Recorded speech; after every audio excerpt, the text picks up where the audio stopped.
Greetings, true believers, and welcome to episode 52 of the Pull List Podcast, a bi-weekly show about comics, pop culture, and faith.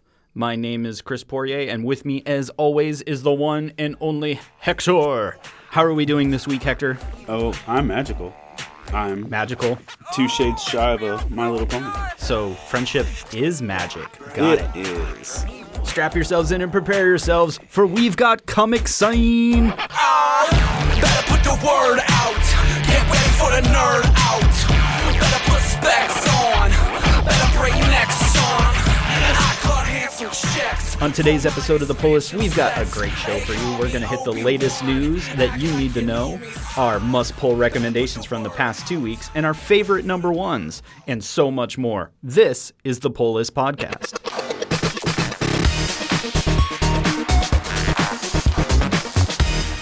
Wandering over into our high-tech, high-speed, internet-based newsroom where all of the industry news flows in and out of this wonderful thing that we call the Pull List Podcast.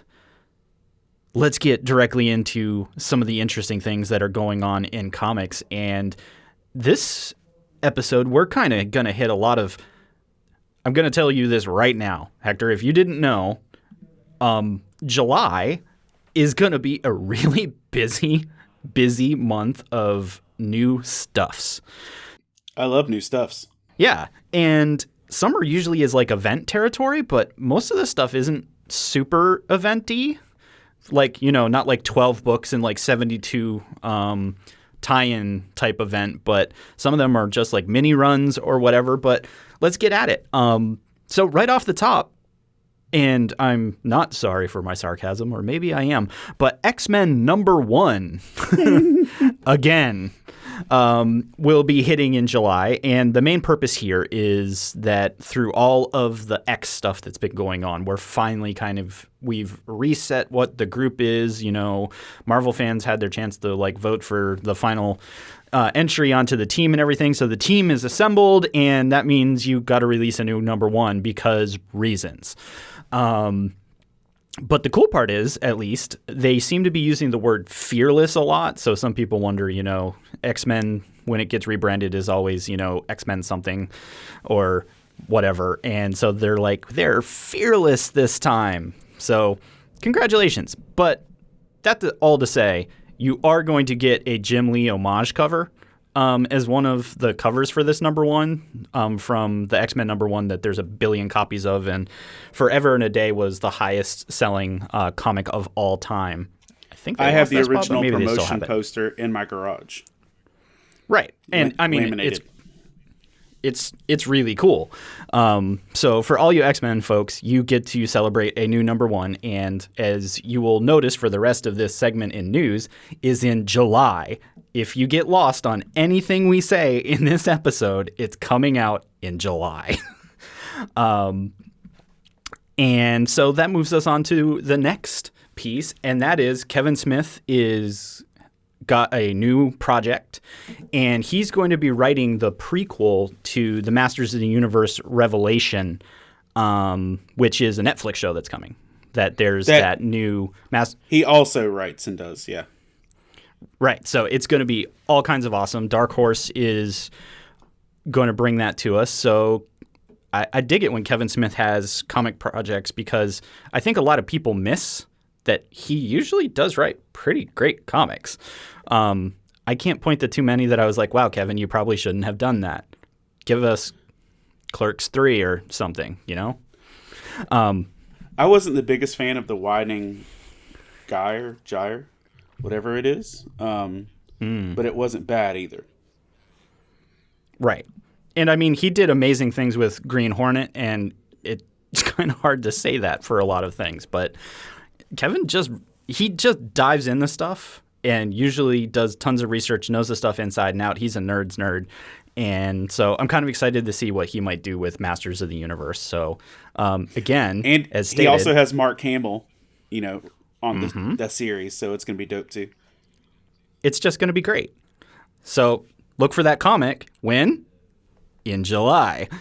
So what else is coming out in July? Like, seriously, I'm not kidding, people. All of this stuff's dropping in July, which means that 2021 appears to be we're over 2020 and the comics industry is going to crank out the stuff. And that brings us to the DC side of the house, where we're getting what I'm excited for is a Booster Gold and Blue Beetle team-up book. And, oh, yes, I'm excited. And it is going to be...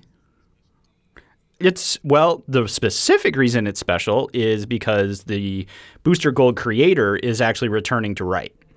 So it's going to be a mini, and the dude that actually created Booster Gold is going to be doing the work. And the art, from what I recall, is also going to be from the time period that was Heroes in Crisis.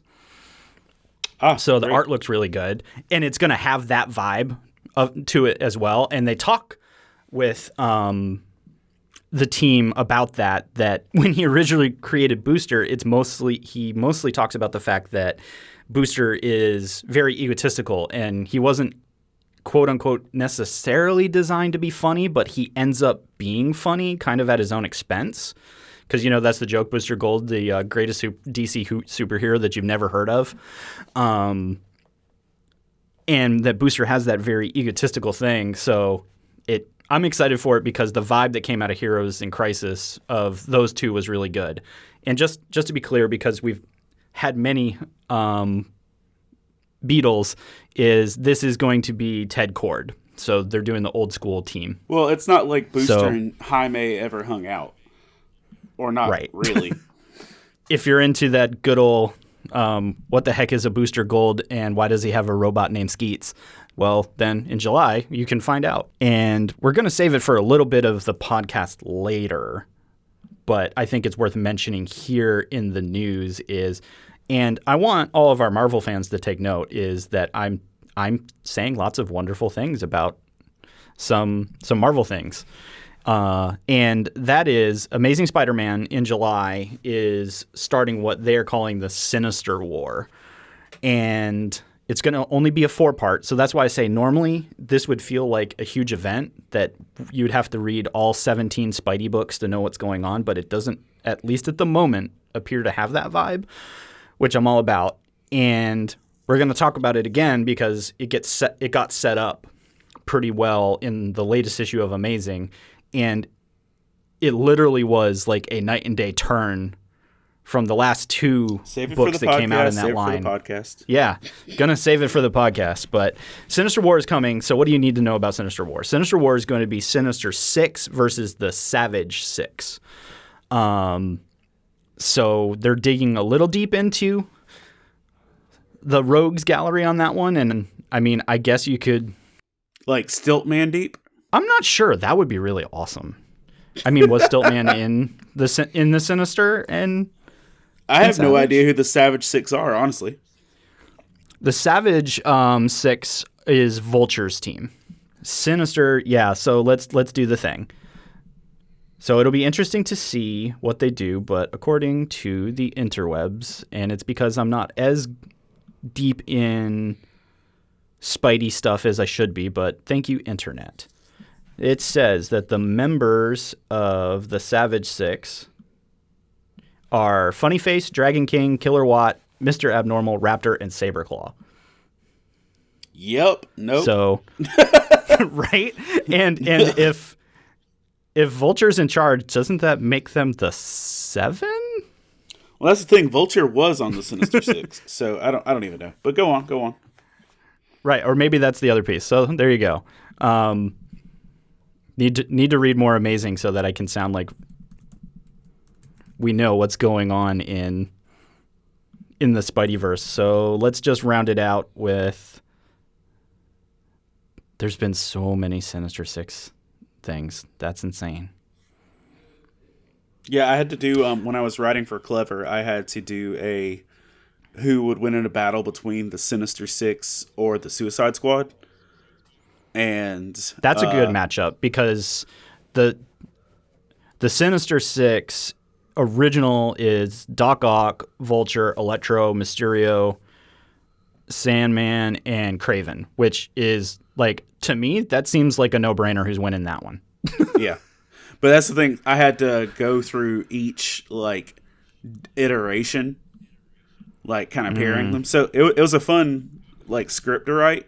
But I also was like, I don't know who 90% of all of these people are. But whatever. Yeah. What is going on?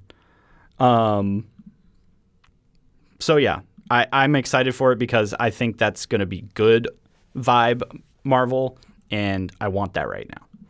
Because I know talking to some other folks and just talking here that I've constantly said, I was like, I just want Marvel to settle down and tell me a freaking story instead of bouncing off like random things, drinking Red Bull nonstop and just giving me stories that don't feel like they connect to anything.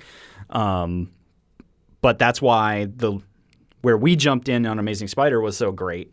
And so now that vibe, like we said a few episodes ago, that vibe like disappeared, well, it's back. It almost feels like the 2 books that Hector and I were like, what just happened, almost didn't exist at all, which is weird, but this is comics, so it's not weird.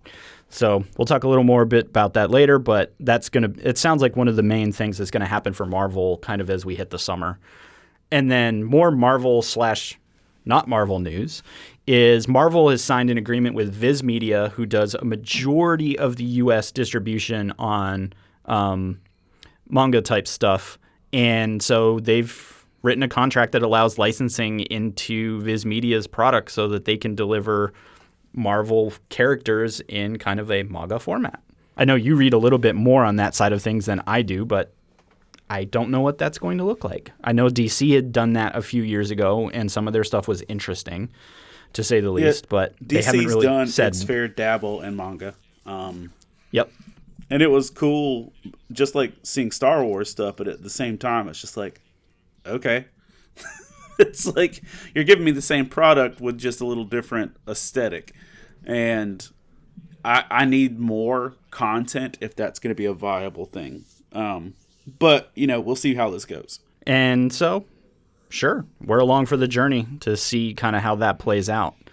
And otherwise, I think it's kind of great for me to be able to say this, that I didn't feel like there was a lot of craziness in the industry over the last couple weeks, that there was no crazy distribution things, entire distributors didn't disappear, that there's a sense of normalcy kind of returning to the industry side, which I think is really great for comics in general, because it means most of our news is about new upcoming series, seeing new creative teams and everything, and that's the kind of stuff that makes comics exciting. So I'm just glad that this feels semi-normal, which is just great. And ultimately, folks, that's all you need to know. That's our bi-weekly look at the industry and delivering you all of that inside knowledge. And as always, you can join in on that conversation with Hector and I and all of your nerdy friends over on the Love Thy Nerd Discord or on the Love Thy Nerd community on the Book of Faces and get your geeky on. Tell us what you liked, what you hated, or possibly even what we missed, because Hector and I can't be all places in our newsroom is staffed by, us. So tell us what we missed, what you want to talk about, and we'll continue the conversation over there.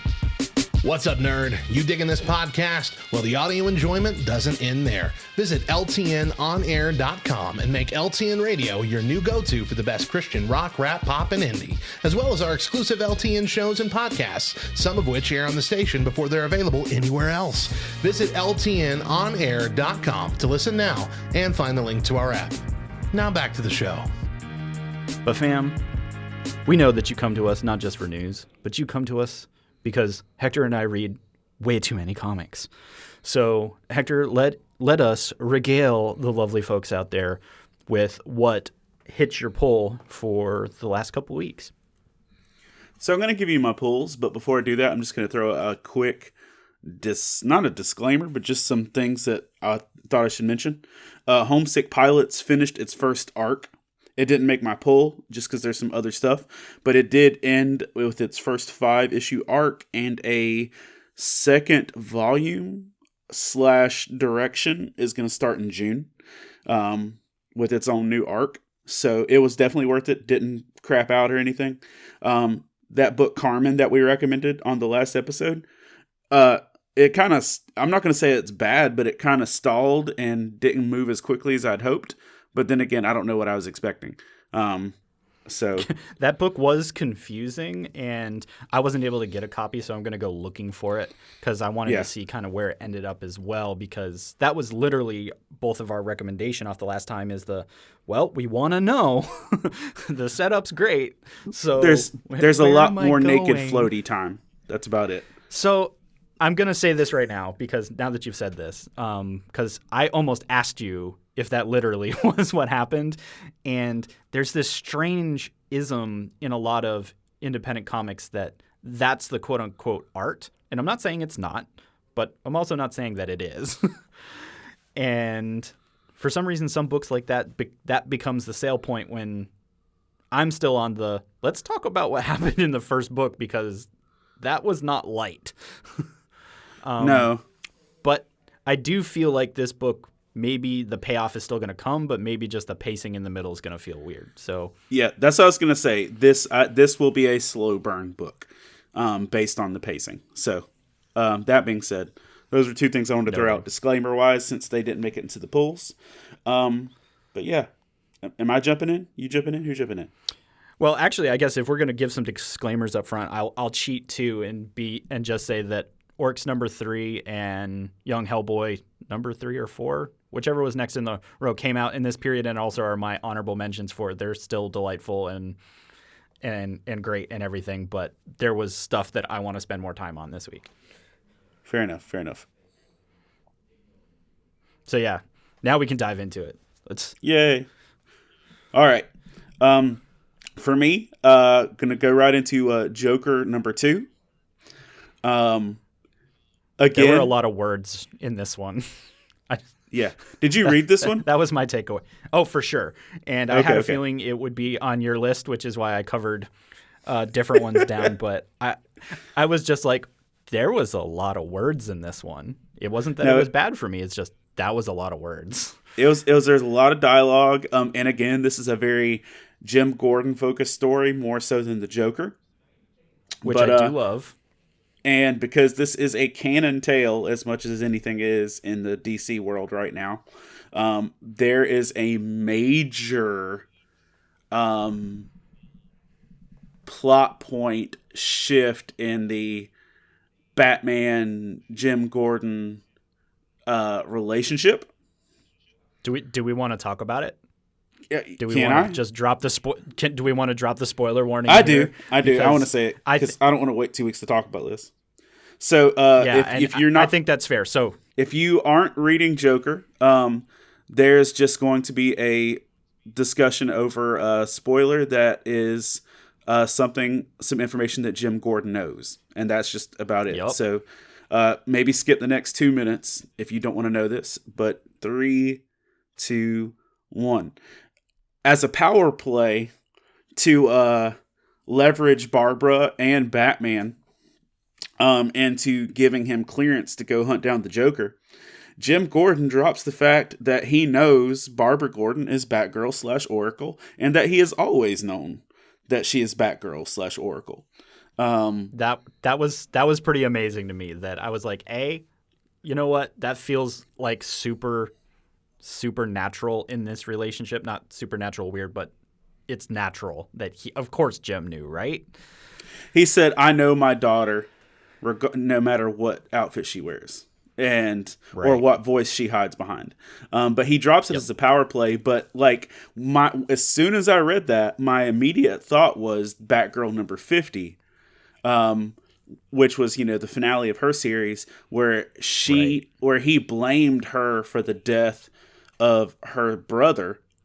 He blamed Batgirl, and literally the next line before I could even finish processing that thought was, "But you blamed Batgirl for the death of James," and it's like, and there's a little editor's note, and he's like, "Yeah, I was lashing out," and they just wrote the whole thing off. What is? I'm not going to say it's a plot hole, but they wrote what could have potentially been a plot hole off as, yeah, I lashed out. And they just moved right on. So that changes the whole dynamic that Jim Gordon knows that Barbara is Batgirl. And he said, but he also made the knowing wink of, I also know other things. pretty much saying, I also know you're Bruce Wayne, but not fully saying that. I guess he's waiting to play this card. But my first thought in retrospect of this is you don't drop this type of knowledge unless you're going to kill off the character. Oh, no. So You might not be wrong. I don't think I'm wrong.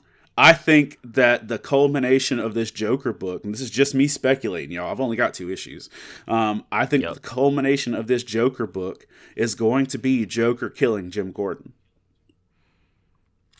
Yeah, because otherwise a Jim Gordon story probably would have been titled Jim Gordon or like GCPD or something, right? Yeah. So I think this is going to be the end of James Gordon. That's just me. Moving on. Joker also has some fun Moving stuff right in this. along. Joker has some fun stuff in this book, but this is really just a really good James Gordon book. My second one, and I'm going to throw this out. Nightwing 79. What I was saying about the fact that Nightwing now has more money than Bruce is 100% right. Nice. But literally, did you read this one, by the way? I didn't, but you're slowly convincing me that I need to pick up Nightwing, and it's not been a book that I've ever been able to just get into. I don't know why, but No. Okay, so here's what I'm going to starting tell to you. see things that I like. So I'm going to tell you straight up. If you've not been reading Nightwing, pick it up at issue 78. You don't need any prior knowledge other than the fact that Alfred died. And Right. Jump in at issue 78 because literally it's him and Barbara go to get like a meal. And he's sitting there thinking, I've always felt like Bruce could have done more as Bruce Wayne than just being Batman. And as he's sitting there having that contemplative moment, a homeless kid asks him for cash. And he's like, and he jumps up with like joy and excitement. Yes! And then he's like, go get everybody you can find, anybody you know that's hungry, anything like that. And then they go to a pizza place named after 2 of Nightwing's creators, which you should check it out. There's plenty of screenshots of that. But Dick, at that point, feeds the entire area's homeless community meals and puts people in hotels. Oh, dang. Like, in literally about 8 pages, he does more for just the community of Bloodhaven than Bruce did for Gotham in an instant. Where, like, the beginning of the book is so beautifully set up, talking about how he did everything in his life without a safety net, but he had people that he could lean on. And the conclusion of the book is that he wants to become Bloodhaven's safety net. Dude, I'm not kidding. I was genuinely moved through 75% of this book. Like, literally hand on my chest, like, like I was moved. Now, Yeah, that's on like the flip, that's like literally night and day. Oh. on the flip side, I literally gasped in horror at some stuff from an unknown new villain that is being referred to as the Heartless one, or Heartless, or something to that effect. And literally, I was wounded emotionally and had genuine horror in the middle of all this. And I'm going to go ahead and make a blanket statement. These 2 issues alone not only make Nightwing the best book in DC Comics right now, these 2 issues make Nightwing the best book I've read this year, period. Just on those 2 issues. Oh, my. So, and it's your boy Tom Taylor, who again, I literally think is becoming the best voice in DC Comics. So I'm just going to say this. Pick up Nightwing 78 and 79. If you don't enjoy it, I know I might be overhyping it, but if you don't enjoy it, then I will personally, so if you straight up don't enjoy this book, I will personally PayPal you $3. Nice. So Nightwing 78 and 79. If you don't love it, I'll PayPal you $3. Wait, is it only $3? It's not $4.99? No, I'm giving you $3. That's all you get. Oh, I see. Hey. But you have 2 weeks to do that. So that's This deal only runs until episode 53. It does. This deal only runs until episode 53. So on May 7th, you out. This is a limited time offer. Yes. So this is the recording date of this is April 23rd. By May 7th, you've got until then. But here's the deal. I don't think you're going to get there. That's why I say this. Also, speaking of all the love for Tom Taylor, Batman the Detective #1 was a freaking joy to read. If you are a fan of any of the stuff from Grant Morrison's era or other generations where Knight and Squire were sub-characters, this brings it back to Knight and Squire, but in a really well done way. But this book basically revolves around the fact that Batman is leaving Gotham and leaving the manor forever, air quotes. And Quote. It's straight up, y'all. It made me laugh. I was really impressed with it. It felt like fun, lighthearted Batman without being too silly. It strongly reminded me of Grant Morrison era Batman, which is a positive or negative depending on how you take it. But in this one issue, you get to see Knight, you get to see Squire, you get to see Gentleman Ghost in a new iteration, and a squad of wannabe Batman villains. I just had a blast with it.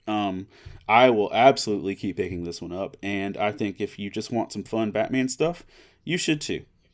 Aw.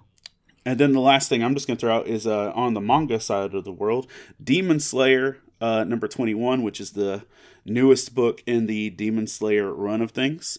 I am it's on my mind because I'm actually going to see the Demon Slayer movie a little bit later today. But man, Demon Slayer is just one of those books that keeps escalating and ramping up the intensity and the heartfelt thing of it. And one of the things I've always loved about Demon Slayer is that they humanize the villain / monsters to the point that you have empathy and Right.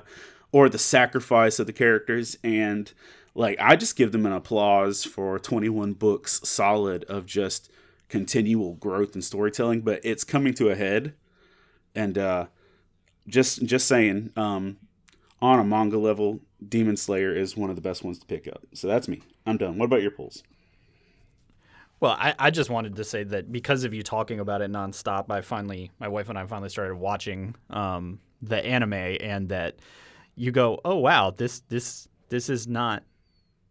hardcore. Don't miss that. But same thing, that you find yourself in a weird position over some of the demons, even early, that they come into contact with. And how the ecosystem works, or the economy. I'm not sure which word I'm looking for there, but the powers at play really balance out a lot of the characters and their actions. And I'm guessing because I'm so early, I probably don't even fully understand the motivations of some of the demons and, working for the main dude and all that. So I'm in. And I think it's probably one of those that I want to go back and read too, because I bet, like a lot of stuff in this space, that it's probably better. You'd have to tell me that if you're enjoying reading it versus watching it better, or if there's a good balance, because some are well balanced. Well, my only thing I would say with that is just for the quickness of the storyline, the show is only up to book 6. The movie that releases today is book 7 and 8. The books are on book 21. Right. So you got a long way if you've got a hot minute if you're going to wait just for the screen version. And also, my family prefers the sub over the dub on this. How dare you? We started the sub, and like my kids tried to watch the dub, and they're like, I can't. I can't. So, like, even today we're watching the movie in sub because we don't want to hear the English cast. But that's all. Go ahead. Aw. Well, and the battle continues.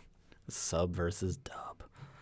So yeah, I'm going to float all the way to the other side of the comic book industry, and I'm gonna just say that Nonstop Spider-Man #2, that Nonstop Spider-Man in general, is the Spider book I want and the Spider book that I need. It is the Spider book that we all deserve. I don't know if you read #1 or #2, but its title is literal. That the first book starts at like a breakneck speed and it just doesn't stop. But it has high school, again, younger Peter doing younger Peter things while being Spider-Man, but in this very fast-paced, very action-oriented story. So it's got the puns, it's got the funny, but it progresses at a pace that I don't think I've been used to in comics, and some of the art is just laid out wonderfully to demonstrate that movement and pace, and that it's literally, it doesn't feel like he even stops for 30 seconds anywhere in 2 issues, but a lot's happening. And during that break of Amazing Spider-Man in 62 and 63, where we were like, what just happened? And Nonstop showed up, I was like, this is the book I wanted. So for those of you that are looking for that like super fun Spider-Man, Peter Parker as you kind of envision young Peter or young-ish Peter, Nonstop is definitely the book that you want to put some time, money, and effort into. And I don't think it's going to be super long. But either way, so far, it's beautiful. It does things. It feels different from a lot of other books. And that's just great. So I guess that means I should now talk about what happened in Amazing Spider-Man, because I put Amazing Spider-Man 64 back on my list to now tell you, after I said I'm out, that I'm back in, that I legit am not 100% sure what just happened in 62 to 63. But it clearly must have been an editorial break to set up the Sinister Six versus the Savage Six, the Sinister Wars that are coming, because 64 now starts doing that, and we're back to the main plot points that were really running before 62 and 63 occurred. He's still got the new suit. The 2 kids are still kidnapped, but they're almost not talking about that piece of the story because they're back to where we left off with the Osborns, and they still got the kid, and Fisk is still trying to get something out of him. But we get introduced in 64 to Doc Ock, and he's getting, semi-spoiler alert, but it's the setup is he's getting taken over just like how Harry's character had all the other times. And I'm like, so we literally ended up back in this place where, like, literally it feels like the last 2 books didn't occur at all. And yeah. So based on your recommendation, I went and picked this one up. Mm-hmm. I'm going to say that it was better, but I'm going to say I'm still out. Ooh. How like, am I? The fact that it only took an issue or 2 for me to be like, you know what, I'm out. To see that as like I wasn't hanging on by much, and like it didn't take much to make me say I'm good. But then I was like, oh yeah, this is better, but I still don't care. So I'm out. You could let me know if it like dramatically increases, and I'm like really need to give in, but I'm out. So that's all. Okay, that's fair. I guess I bounced on it a little easier because now on the other side, I'm like, oh, those were the filler issues. You know how there's filler episodes and shows, and you go, what on earth just happened? And then the next week, you're like, oh, we're back. That was the filler episode. Happens a lot in anime. Well, I do recognize that it was filler, but like, I don't know. I'm still not sold. That's fair. So it's interesting, but you can now take it up for yourself and decide. And I think this is another one that 65 I think will end up being the full setup for the 4-part event. And I think at that point we'll see yes or no. That's the thing that we want to dive in on or not dive in on. But we shall see.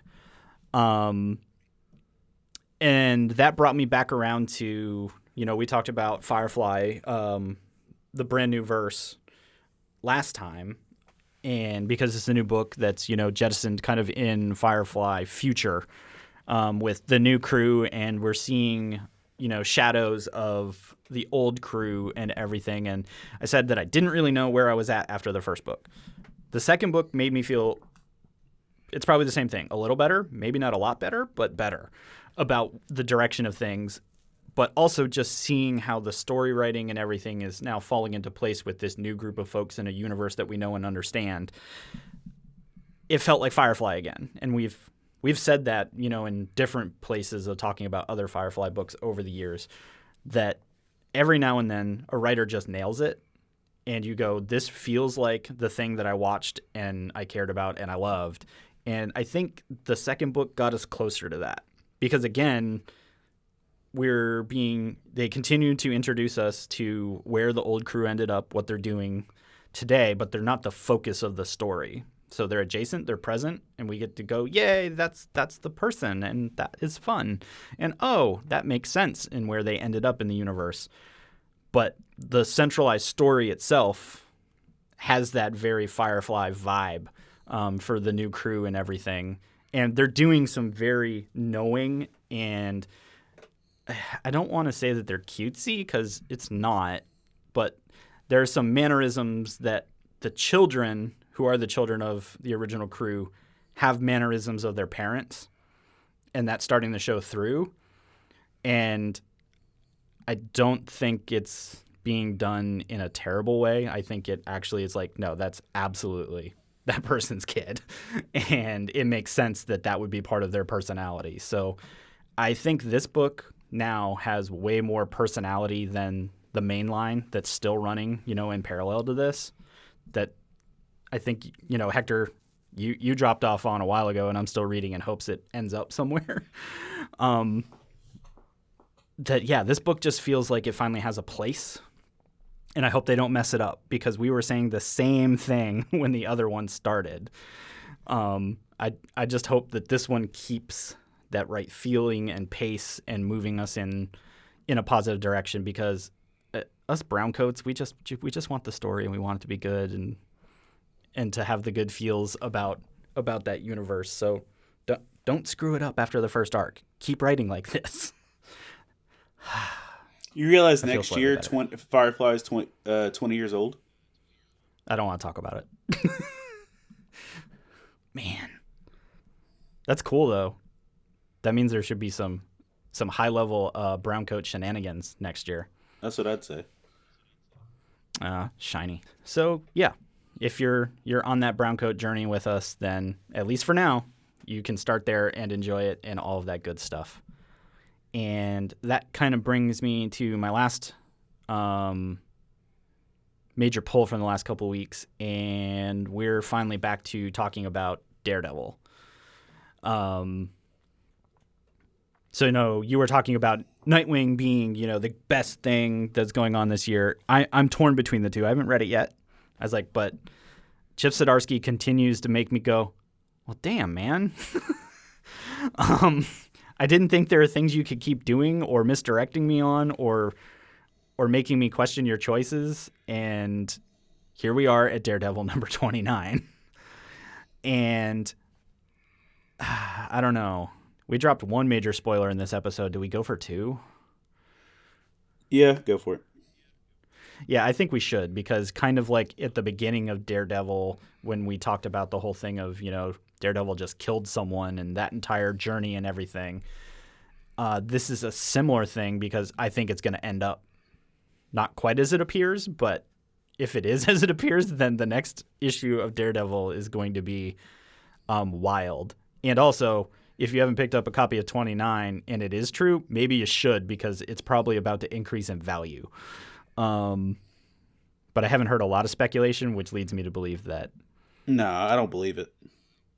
Yeah, I think it's going to be it's a misdirect as well. But the end of the book, the entire book is mostly, it's two stories. It's a back and forth. It's, Daredevil's in prison. So it's prison life of Daredevil. And Elektra and what she's doing on the outside, carrying the mantle of Daredevil. And she's kind of mentoring a young kid that she came across and rescued recently, and is explaining the ways of the world according to Elektra, which it's the best thing to come out of King in Black. Is that little right? girl. And she's like, why are you teaching me this? And it's like, well, because I was where you are, and if you don't become strong, then, the weak are crushed under the weight of the world. And, Elektra has a really positive worldview of things, but I guess that comes with being an assassin. And having been part of the Hand and all that. So, yeah, you get it. But the journey of Daredevil in prison is that this time it is very clear that he's being set up to be eliminated. And half of the book is taking the journey of him eating lunch and realizing he had just been poisoned, and him working through the mind process of that to basically getting, prison shanked in the yard, and in his weakened state. And he's, the last panel of the book, and here's the spoiler, is, he's got the shanks in him, and the warden's like, yes, he's dead. It's like, what? So that's why I think Hector and I sit here somewhat skeptical. Like, Zdarsky will have straight up punked the entire Daredevil readership if the next one literally is a funeral and, like, no, seriously, he's dead. Because that feels slightly sudden. But at the same time, you technically, my brain's sitting here going, you have an Elektra that has been taking on the mantle and is growing, that it is not past Marvel to make this potentially be a thing. Not indefinitely, because that's not how comics work. If this is your first time in comics, nobody dies. They'll bring him back when he's useful. We literally had an arc called The Death of Daredevil, and he's still here, so... That's valid, but maybe that's the misdirect, right? Is that, no, it's not that easy, is it? I think it would be punk rock if they actually did it, because it would have been a fairly well kept secret and under not a lot of fanfare, which is like the total opposite of how you're supposed to kill people in comics, especially mainline characters. But I do think there's more to the story. I think it's possibly one of the ways they're getting him back on the street kind of thing is, oh, he's dead. Bring him to the morgue, and then, he gets out and all that good stuff. So, and it's hard the to medic say. is on his side, too, so I'm pretty sure there's going to be some stuff in that. Yeah, that's kind of my take, is this is how we get him out of prison, to take on the fact that they've been trying to kill him. And, Fisk is clearly up to no good on the outside. Like, if you overlay the overarching continuity of Marvel, if it exists, what Fisk is doing in Amazing Spider-Man and here simultaneously, how does that dude got that kind of time? Yeah, it's a lot. Have you thought about that? I was like, wait, if we're in the same continuity, and in theory we are. We are, because Fisk is King and Black played across both. That's a good point. Then it's like Fisk is like totally messing with Spider-Man, like actively, and the Osborns, while simultaneously dealing with that high-powered group in Hell's Kitchen, doing their bidding, while also basically trying to keep Daredevil in prison or kill him. It's like Wilson Fisk has got some mad skills or some time management skills, because I don't know how he'd be villaining on that level. He reads John Acuff books. That's what he does. That's what it is. He's got the skills. So yeah, so those were my pulls. So yeah, lots of great comics doing lots of comic book things, right? Mm-hmm. We here at LTN Radio know that not everybody is nerdy in the same ways. You might find yourself in a situation where you hear a word or phrase that you've never seen before and have no idea what it means. Well, have no fear. We're here to help. Today's term is chip damage. The new Mortal Kombat movie is just recently released on HBO Max and in theaters, and that's got me thinking about all those classic MK games I used to play growing up as a kid. As my first foray into fighting games, it was the game that I learned all the terminology from, including chip damage. Chip damage is damage to your health bar that you receive even though you're blocking. When you're blocking a punch or a kick from your opponent, you still get hurt, but not nearly as much. So it's just chipping away at your health bar. That's pretty much it. Not gonna get to a fatality that way. I'm Radio Mad, and I hope I've made your life just a little bit nerdier. So Hector, now it's time, as we close out our time, to what's the number one that really blew you away in the last couple weeks? Surprisingly enough, I actually really enjoyed Way of X #1. It's literally, the sales pitch was, they start the mutant religion, but the reality is it's still Kurt really struggling with what faith looks like in light of their nonchalant resurrection process. Right. And the fact that it's the struggle makes it enjoyable. But it also is pointing to the fact that there's something inherently wrong and evil going on in the way that they're doing what they're doing with their resurrections. It also has Nightcrawler being funny, which is always good. And there's several, biblical references thrown at Nightcrawler, from Magneto of I heard your God's something as an expert on resurrection, stuff like that. Oh, interesting. Yeah. One of the lines Magneto said, I can't remember if actually it was Magneto or Professor X, and the fact that I can't tell the difference in my memory is scary at how close they're blurring these two characters. Right. Because both Magneto was right. Got it. Yeah. What? Yeah. But he makes this one statement of he said, "Are you really concerned about the sin of death from your dusty god?"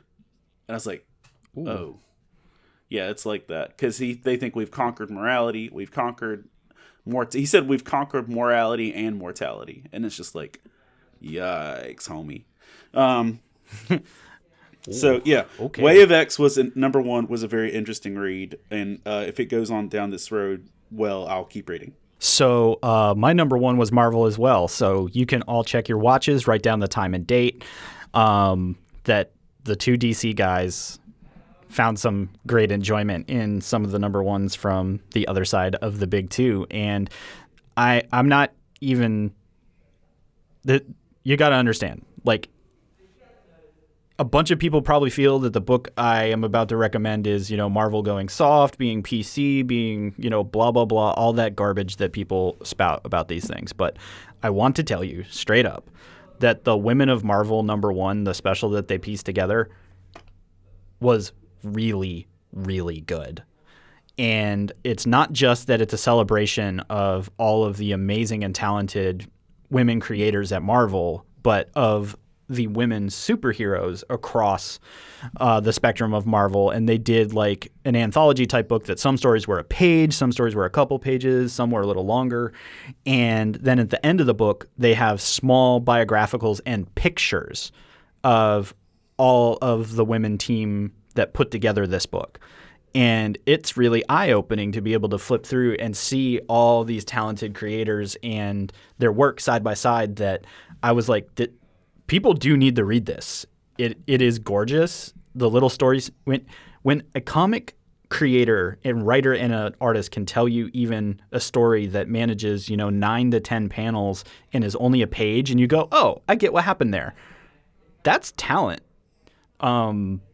And some of them were really good. Some of them were, tongue-in-cheek fun, but others were just solid. And of course they do a Peggy Carter as, Cap from the What If time period, and she shield bashes a Nazi, so how can you not have fun with that?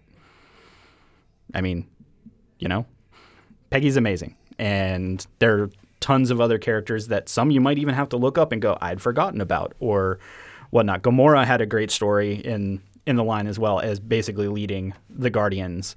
So it's a good book.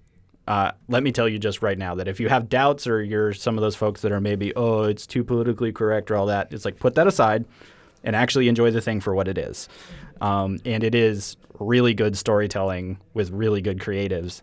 And then you get to actually know who some of these people are towards the end of the book. So I just want to say good on Marvel for that showcase and putting together a great series of stories, but also delivered in a great format. So I don't know if you had a chance to read it, Hector, but if you haven't, pick it up. I was actually really impressed by it. My local shop didn't get it, so I will swing by somewhere and pick it up. Yeah, definitely give it a shot because I thought I'd like a few more thoughts on it, but I want to empower folks to go and check that out and remember that there's representation in comics somewhere. And stories are being told, and that's one of the best things about the medium is that the saying in the comic industry, and you've heard us say it before, and it remains, is that comics are for everyone, and they just did a great job of being able to showcase and show us the power. So, good job, Marvel. I'm here for it. But that's going to do it for us here at the Pull List Podcast. Episode 52 is in the books and now in your ears, but we couldn't possibly do this alone. I'm a little sad we did an episode 52 and it wasn't just an all DC special. But go on. I'm sorry. Oh, I see how it is. We end on saying wonderful things about Marvel, and then you make a 52 joke. It's episode 52. If this was episode 616, I'd say it should be Marvel. But go on. See, this is why we can't have nice things and why we take this journey of podcasts and fandom along with a lot of other amazing podcasts at the Love Thy Nerd podcast network. So be sure to visit lovethynerd.com for more info, previous episodes, and maybe you'll find yourself a new show and add it to your routine. But as always, Hector and I just want to thank you for choosing us, even if we miss obvious New 52 puns and opportunities for our show. We still come together bi-weekly to do comic book knowledge for you about the industry. And so don't leave us hanging. Rate and review the show. And you can find us all over the internet, whether we're on the iTunes, Spotify, Stitcher Radio, so many more. Like, share, repeat. But again, thank you guys. We couldn't do this without knowing that there are folks out there listening to us and enjoying the joy of comics with us on the journey. So thanks for listening, and remember, read more comics. The game of risk. The master of epic duel. I can fit